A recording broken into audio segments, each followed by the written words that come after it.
Chapter 13. The Major's Team in Action. 9:40 p.m. Monday, 17th of August 1970.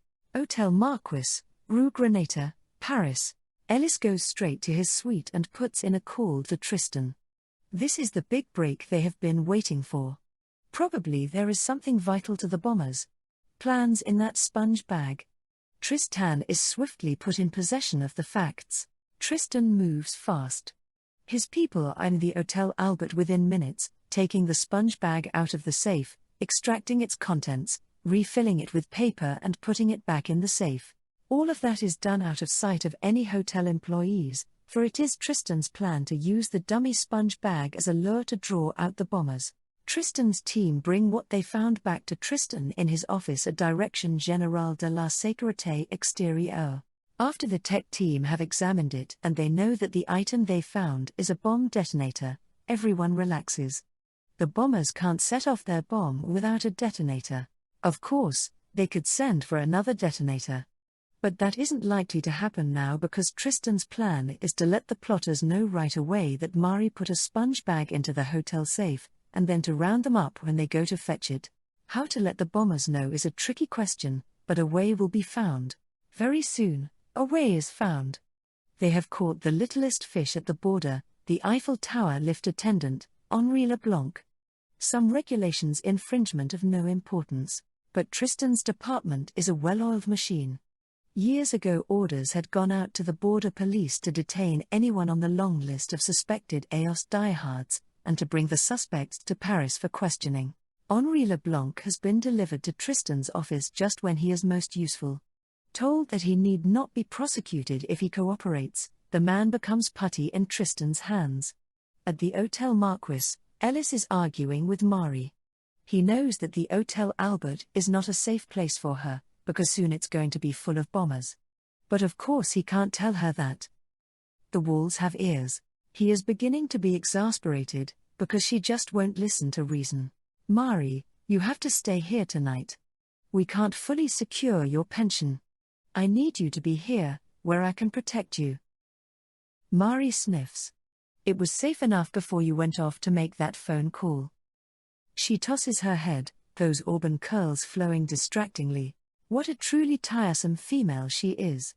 Calling attention to the one thing he needs to play down, that his phone call to Tristan has altered the whole playing field and brought the Hôtel Albert into target status.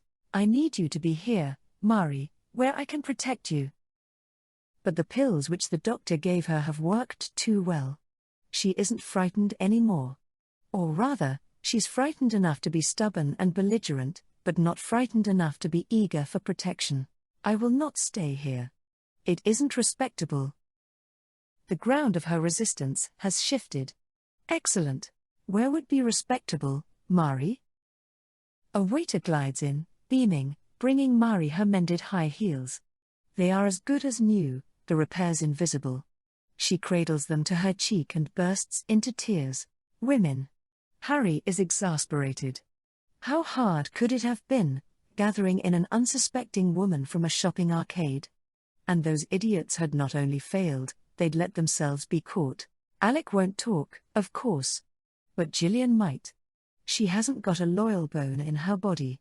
Harry's not quite sure whether she recognizes how foolish it would be to cross him. He prowls his office, chain-smoking, and the intercom crackles to life. Harry, someone from the Eiffel Tower to see you. Says it's urgent. Harry depresses the button. Send him in.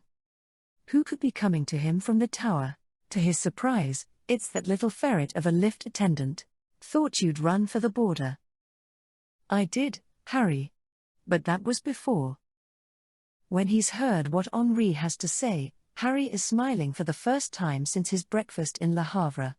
The detonator is almost in his hands. And about time too. Harry finds everything is smooth sailing after that. He no longer trusts any of his team.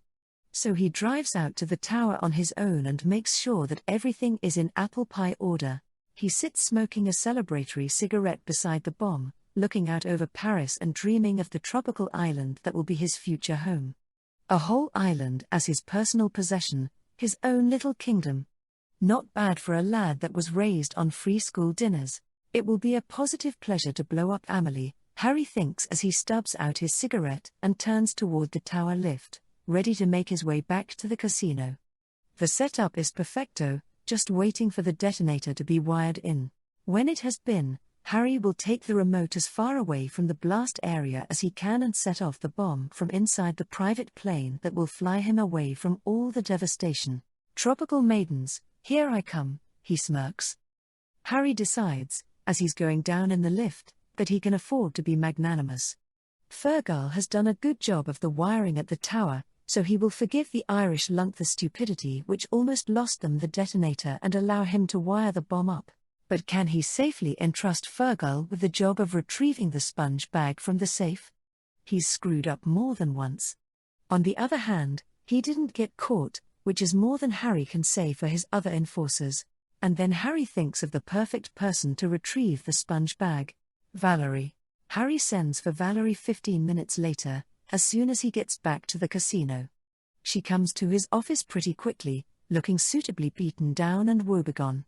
But just to be on the safe side, Harry gives her a little reminder of how thoroughly in his power she is. Valerie, sit down. I've a little job for you. If you do it well, perhaps I'll let you have this. He picks up the mini recorder and hits playback. Her voice fills the room. I hate you. Click, you should never have come here. You will not go away in. You horrible, wicked, cruel man, you deserve to burn in hell forever. You'd like to have the evidence that you killed poor Mr. Stout disposed of, wouldn't you, Valerie? But she doesn't rise to the bait. Just sits staring down at her hands. No fun to be had there. He'll have plenty of fun later, though, so no real need to twist the knife any deeper now.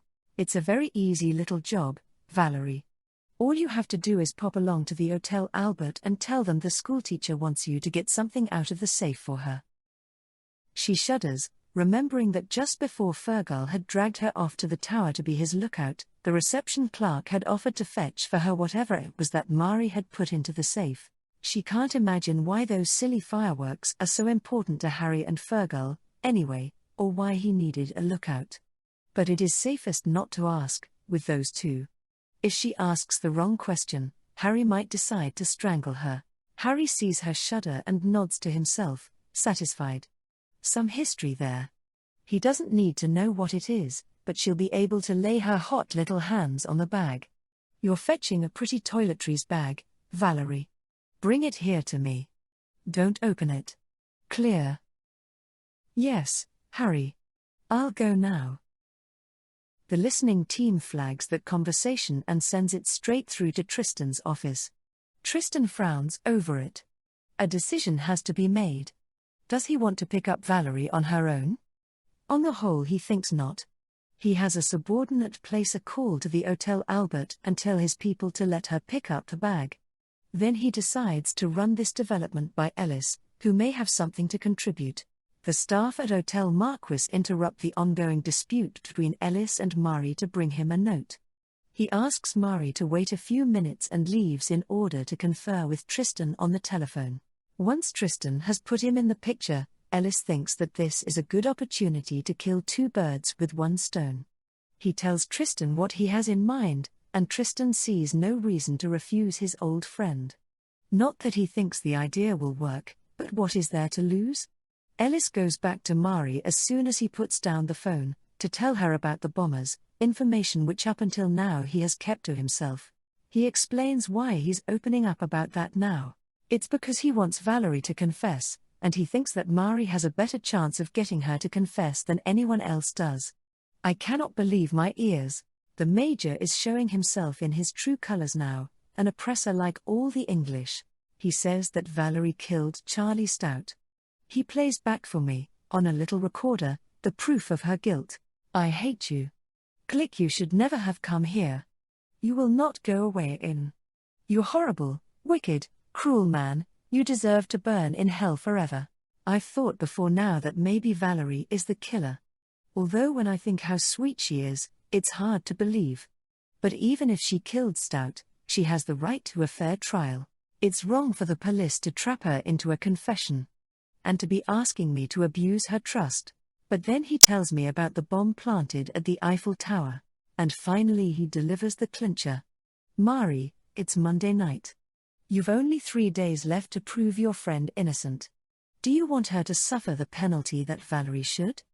Get Valerie's confession, and your friend will go free.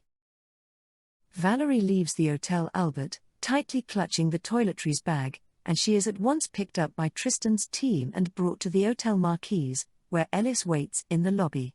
He tells her that Harry is planning to bomb Paris and had sent her to pick up the detonator for the bomb.